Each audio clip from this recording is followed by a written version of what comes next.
This is Dimitri Lascaris reporting for the Real News from the People's Summit in Chicago, Illinois. Several days ago, Canada's Trudeau government announced a greater than 70% increase in military spending over the next decade, amounting to approximately $30 billion. According to the government, this will increase Canada's military spending from 1.2% of GDP to 1.4%. These tens of billions of dollars will be used to add 5,000 regular and reserve personnel to the Canadian Armed Forces, buy a bigger than expected fleet of 88 new fighter jets, and pay for the expanding cost of 15 warships.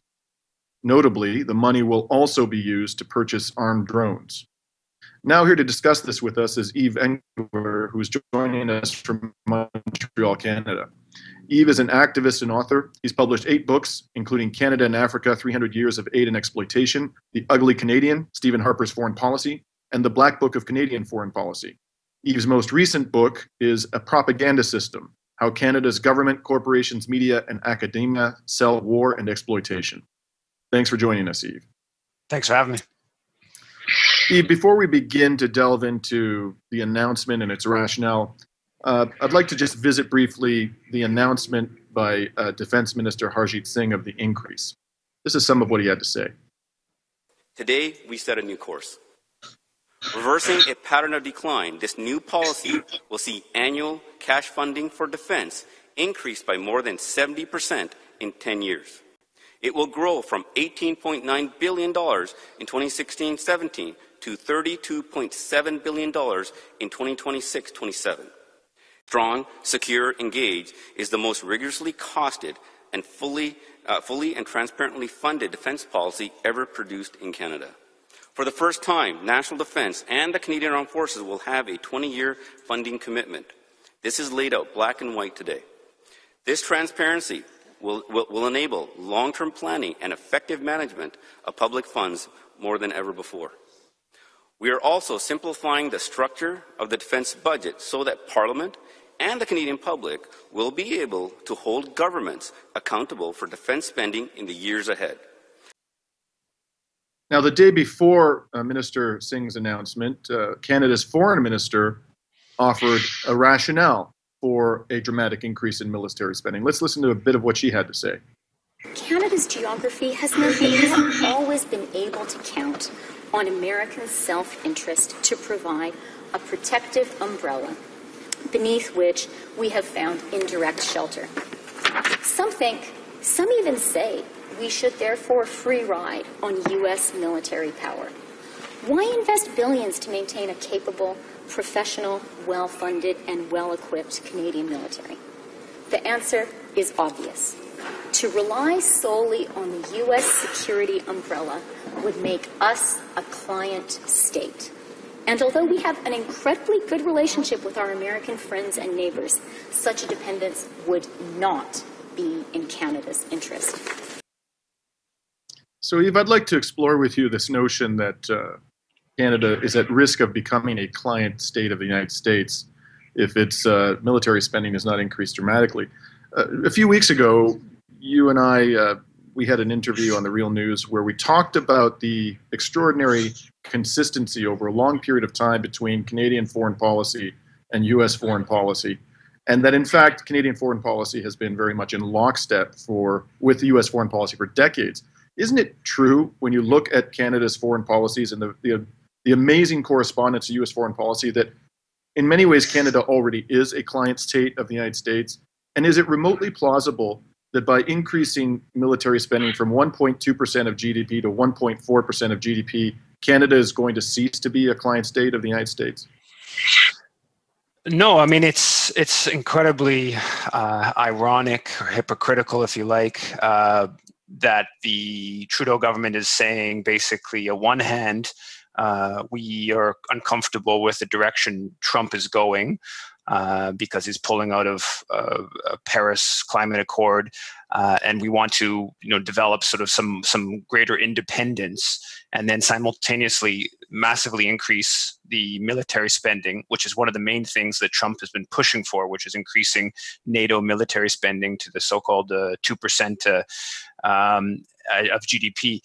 So basically, the foreign minister's statement was preparing the way this sort of ideologically to justify this military spending, but in a way that is completely divorced from the facts of Canadian foreign policy, completely divorced from the fact that Canada's totally tied in with American military machine, completely divorced from the fact that Canadian foreign policy, as you mentioned, is totally tied in with U.S. foreign policy.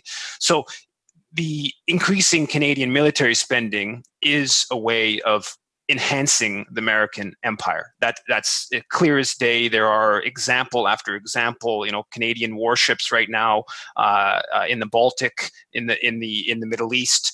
Those are warships alongside U.S.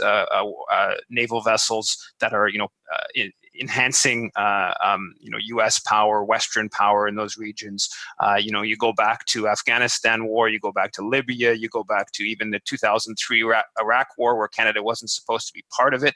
There was Canadian naval vessels that were escorting the American naval vessels that were bombing Iraq. So no, this is a contribution to American military power done under the guise of lessening Canadian dependence on the U.S.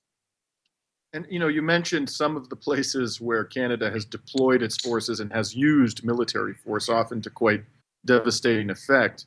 In the entire post-World War II period, has Canada ever employed military force in a state that has attacked Canada? And in fact, has any state in the post-World War II period attacked Canada?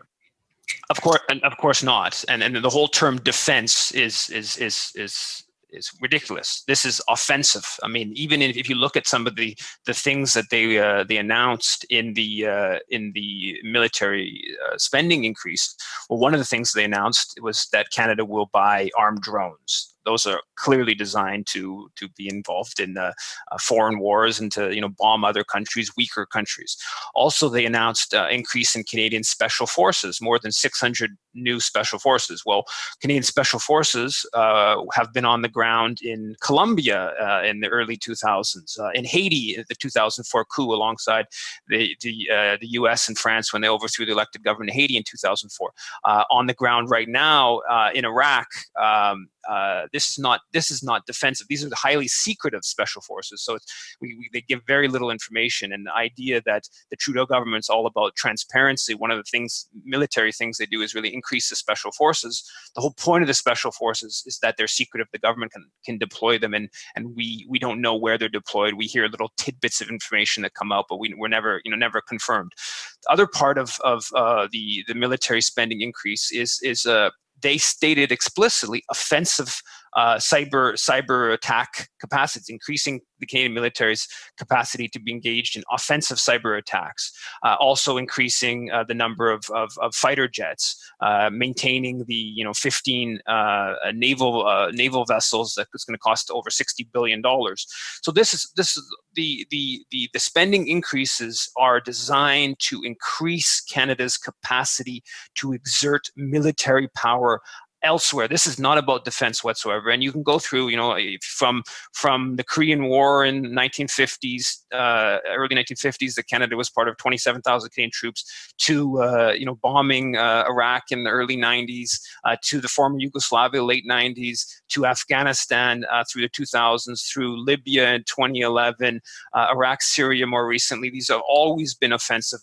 There's the idea again that the term defense really holds no weight.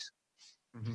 Now, one of Canada's largest newspapers, the Globe and Mail, just published an editorial in which its editors complained about the purported modesty of this increase. And I want to read to you part of that editorial. It stated, Defense Minister Harjit Sajjan unveiled his long-awaited review of defense policy. The spin around it is finely spun, but beneath the Liberal government's new military clothing is exceedingly modest. Now, in your book, A Propaganda System, Yves, you explain how Canada's Ministry of Defense, its politicians, and its corporate media promote war. To your knowledge, is any major media outlet or any major political party in this country arguing that we should be spending less on defense or so-called defense rather than more?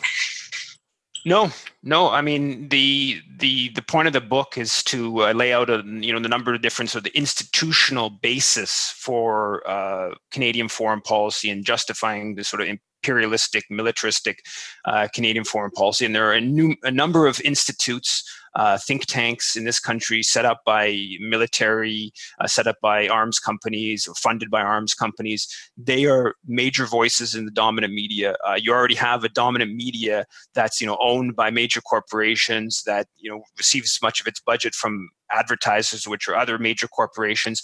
There's basically an agreement in the intellectual sphere, in the media sphere, and even in much of the academic sphere, that we need to be pulling our weight in international affairs, is one of the terms they use, and that goes right into the NDP, the Social Democratic Left Party, has been at the budget in March.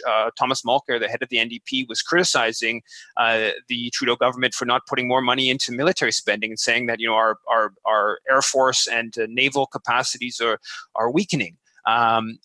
They obviously, again, they would kind of frame that in a sort of defense way, but ignoring the history of what naval capacity and Air Force capacity have been used to employ. Even Green Party leader Elizabeth May came out in favor of the naval procurement program, which was initially costed at $26 billion, is now being costed at more than $60 billion of investment in top of the line naval vessels.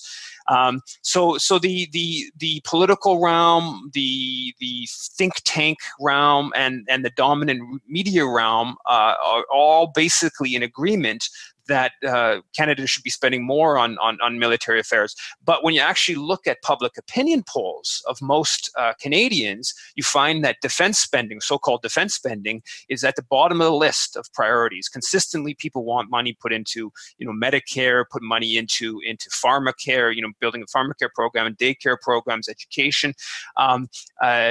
Transitioning away from fossil fuels, spending on the military is always right at the bottom of the list. And just to go with this question of fossil fuels and transitioning away from fossil fuels, every dollar put into building naval vessels and fighter jets, it should be viewed as one more step away from moving away from fossil fuels. Because the Canadian military, the Department of National Defense, is the biggest emitter of carbon emissions, right? Most of what the fighter jets do is train. They use incredible amounts of oil to train. So you want them, in the best case scenario, these fighter jets are just going to be wasting fossil fuels. In the worst case scenario, they're going to be wasting fossil fuels and killing people. So the whole political realm in this country is behind military spending, even when the population is not, and the environment and social reality in our world is clearly calling for less military spending. And remarkably, as you said, even the leader of the Green Party, one of whose 6 core values is non-violence, is advocating for increases in certain aspects of military spending. I think that really speaks to the depth of the political establishment's commitment to the military machine. And nonetheless, thank you very much for joining us, Yves. We'll be exploring Canada's foreign policy and military endeavors in the future with you, I'm sure. Thanks for having me. And this is Dimitri Lascaris reporting from the People's Summit in Chicago for The Real News.